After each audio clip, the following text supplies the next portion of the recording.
Welcome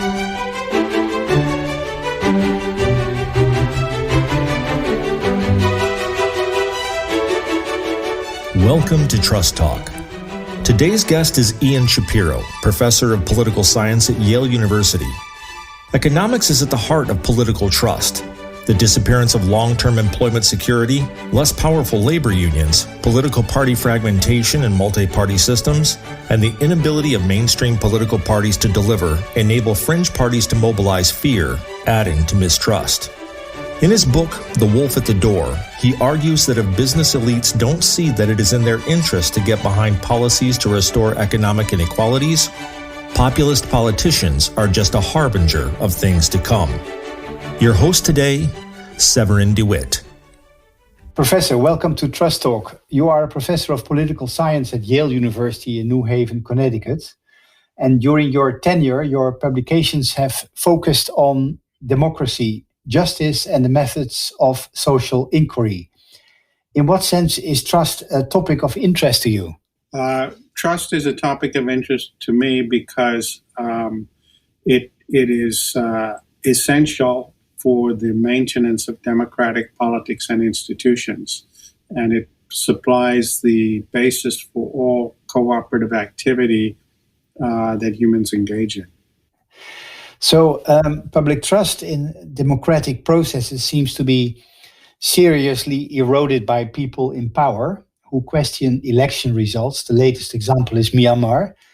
But the US, long considered in the West to be a beacon of solid democracy, saw its election process under heavy stress. What impact does this have on trust in democracy? Well, I would put the question the other way around. I think the question is why are these political leaders able to do that? We've known since Thomas Hobbes's time that the enemy of cooperation is fear and insecurity. So, Thomas Hobbes argued that people have a profound fear of death and a fear of being killed. Not surprising, he lived in the English Civil War, and it had the quality of what game theorists would subsequently refer to as a prisoner's dilemma, in that everybody's afraid that somebody else might kill them, so the natural thing to do is try and kill them first. And so that is the prisoner's dilemma Hobbes struggled with. But we've known since the 1980s with the work of people like Robert Axelrod that one of the central ways out of the prisoner's dilemma is to build trust. But it's easier said than done.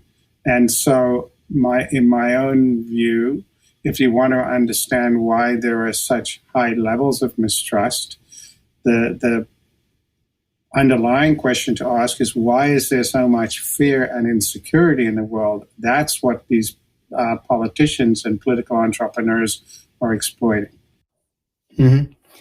In a recent interview, a colleague of yours from UC Berkeley, Henry Brady, said, "I'm worried the Republic," and he meant, of course, the American Republic, "is as frayed as it's ever been since probably the mid-19th century, in the period just before, during, and after the Civil War." Are you as pessimistic? Yes, I do think that the stress on American political institutions in the last 5 years is comparable to that period, the mid-19th century. Yeah. So that doesn't sound very optimistic then. Well, I think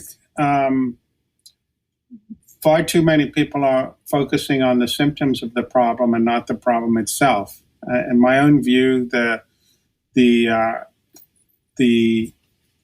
underlying problem is economic. It is the disappearance of long-term employment insecurity. It is the stagnation and decline of middle-class incomes. It is the downward mobility of many middle-class people. All of this creates fear that what was thought to be the American dream is no longer available. And again, what we know from behavioral psychology and behavioral economics is that when people expect or perceive that they're going to experience losses, this is a much more potent motivator of human action. I'm thinking of people like Kahneman and Tversky. This is a much more potent motivator of human action than the possibility of gains. And so I think the widespread expectation of losses is what these political entrepreneurs exploit. So I think that Trump was brilliant, even if it was blind, staggering luck, rather than, well thought out. But, make America great again is a slogan which carries the implication something has been taken away from you and I'm going to get it back. I think that's a theme, right? You also have in your recent book, The Wolf at the Door. We're going to talk about it a little later. Before we go into that, many international surveys, like the 2021 Edelman Trust Barometer, they reveal an epidemic of misinformation. I think they call it infodemic, and widespread mistrust of societal institutions and leaders around the world. How are you, as a political scientist, look at this? Well, I think it is very, very wise to look at this as a much more global phenomenon and not just focus on the US, because many of these dynamics are going on elsewhere in the world. Much of my more recent work, again with Francis Rosenbluth, has focused on actually European countries where we've been looking at the growth, the increase in party fragmentation in multi-party systems. And, over the past 50 years, we've seen, particularly on the left, fragmentation of left parties. So, take the German example, but you could take many, many others. The SPD has been hemorrhaging support to the Linke, to the Greens, now to the AfD. And that is, again, I think related to economic factors. It is the failure of left of center parties to be able to protect their traditional constituencies. So this is reflected, as in the US, with the decline of industrial jobs, with globalization, with jobs going to technology. And so the traditional left of center parties are protecting shrinking labor aristocracies less well, because they're less powerful and they've got fewer members. And so the people they used to support are hemorrhaging to these fringe parties. And that is a story, all over although you could repeat that story for the Netherlands, you could repeat it for Austria, you could repeat it for France. It's a global thing. Yeah, and it's related, I think, to the decline of industrial jobs, the collapse of unions, and therefore the inability of the traditional social democratic mainstream parties to deliver the sorts of protections that they do. Traditionally did. And so you've got the same distrust, political entrepreneurs exploiting this insecurity as a way of getting paths to power.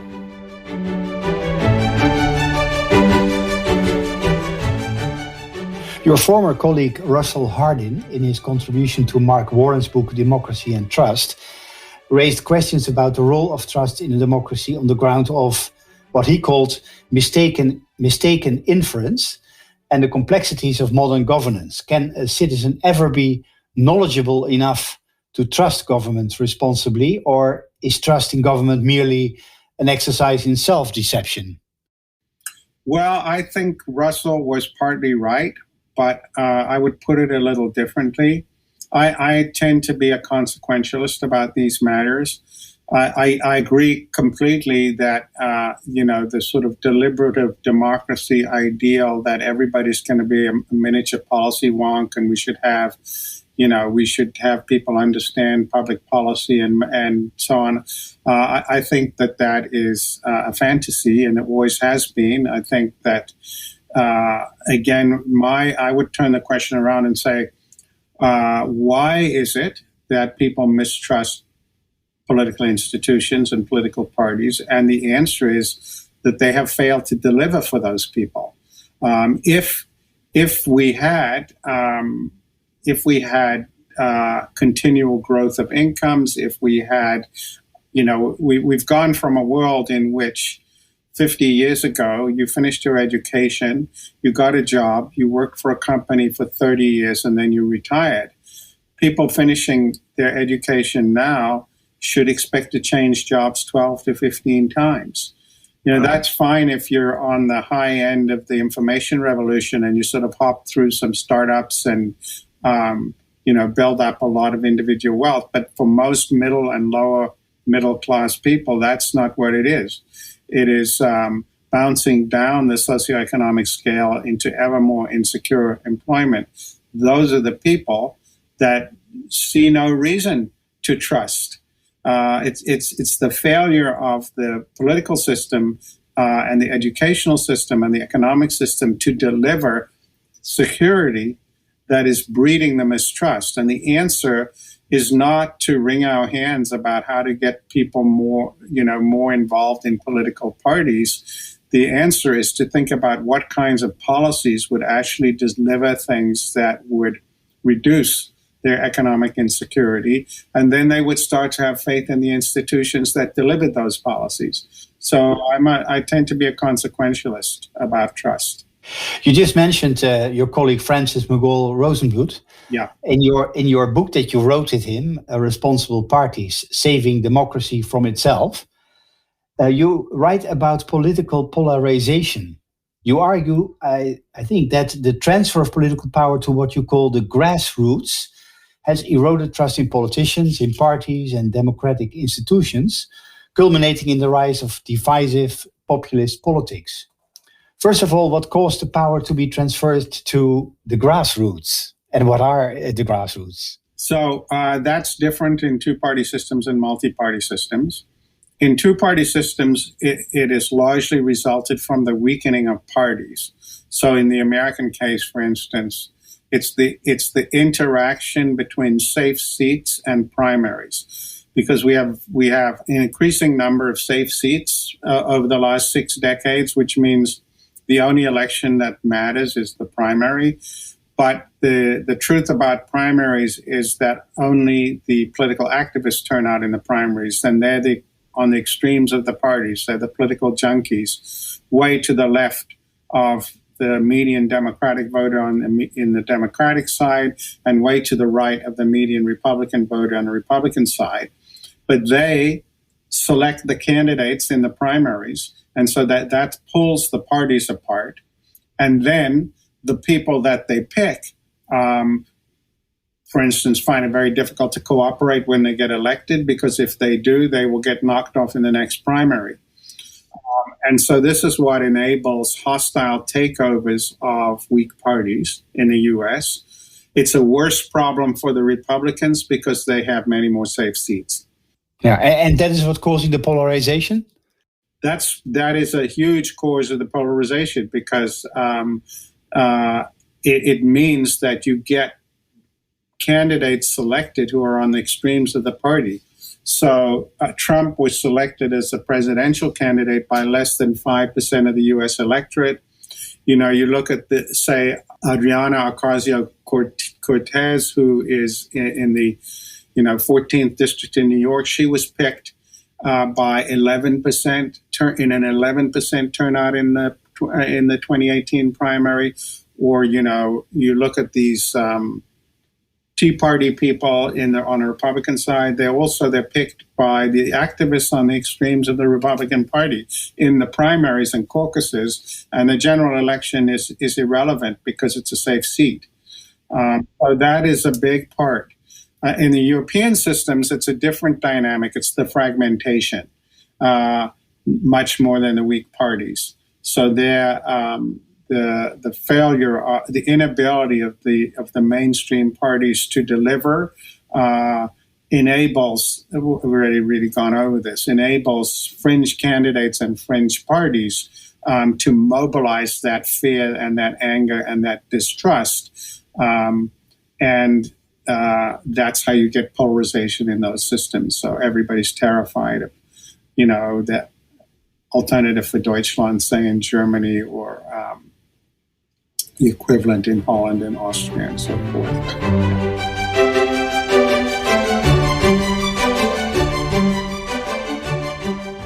We talked about that in our interview a little earlier. Your newly published book, The Wolf at the Door, you wrote it with Michael Gratz, in a sense, follows up on your book in 2018. And it's more about economic insecurity, producing, among others, today's populism. Firstly, you are a political scientist, right? And not an economist. So I guess you are of the school of Adam Smith, the father of contemporary economic science, who learned us that the economy cannot be studied independently from sociological, political, and cultural factors. Yes, I absolutely agree with that. My co-author on the Responsible Parties, Frances, actually, she, not he, I should say. She's a political economist. That's part of the reason we work together. And Michael Gratz is a tax lawyer. He's spent in an earlier career, he was in the Treasury. I think our division of disciplines, certainly it didn't even exist when Adam Smith wrote. But you have to start with the problem and then take it where it leads you into economics, into behavioral psychology, into political economy. Yeah. To address the economic insecurity you and Michael describe in The Wolf at the Door, policymakers should, according to your colleague, another colleague of yours, Francis Fukuyama, be able to create lasting solutions with a concerted effort to address the public's distrust of government efficacy and integrity. What is the recipe you advocate in your book? Well, this book, The Wolf at the Door, is very much concerned not just with what would be good policies, although a lot of the book is about that, but how you might put together the coalitions to achieve those policies in practice. It's politics and policy together, because otherwise, what's the point in having great policies that are not going to be achieved? And what we argue, and this is a connection to what we were discussing earlier, is that unless business gets behind these policies, the prognosis is not good. This is in the U.S. case, for example. If you go back to the New Deal, in fact, there was somewhat surprising to many people, there was a considerable amount of business support for the New Deal.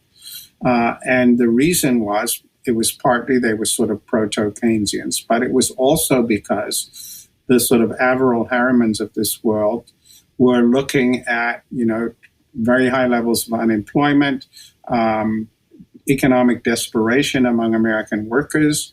There was a significant communist influence in the AFL-CIO. There was a competing model out there in the Soviet Union vying for the hearts and minds of American workers.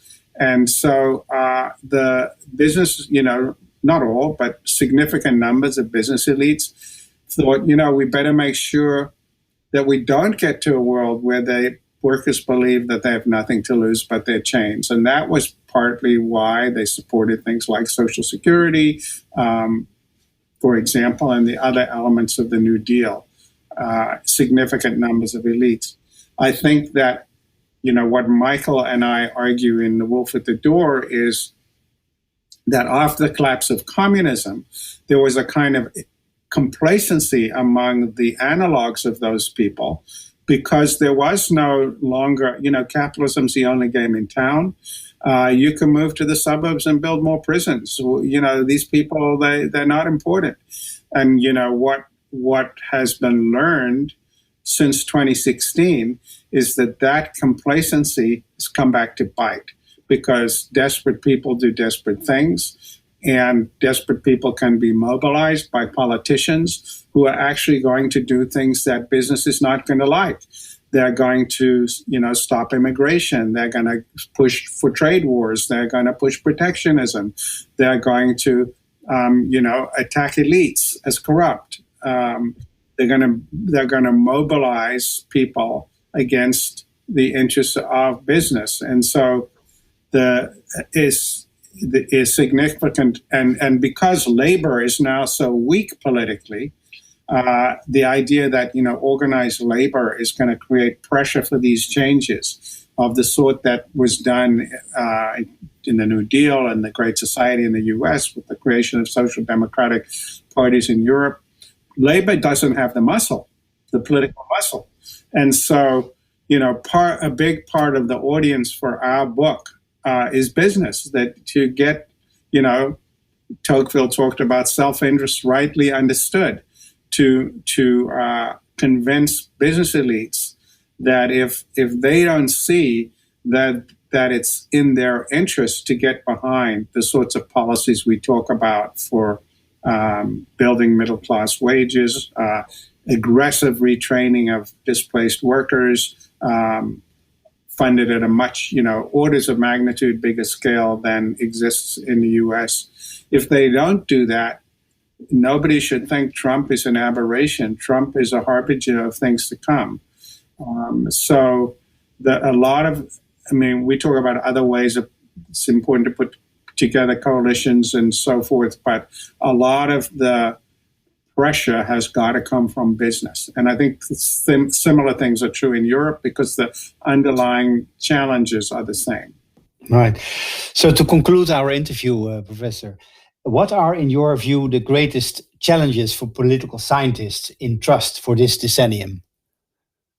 I think I think you have to think about it as a political economist, and I think coming up with policies that will erode the sources of mistrust, which have to do, I think, with the longer-term employment security, building a social wage, retraining programs.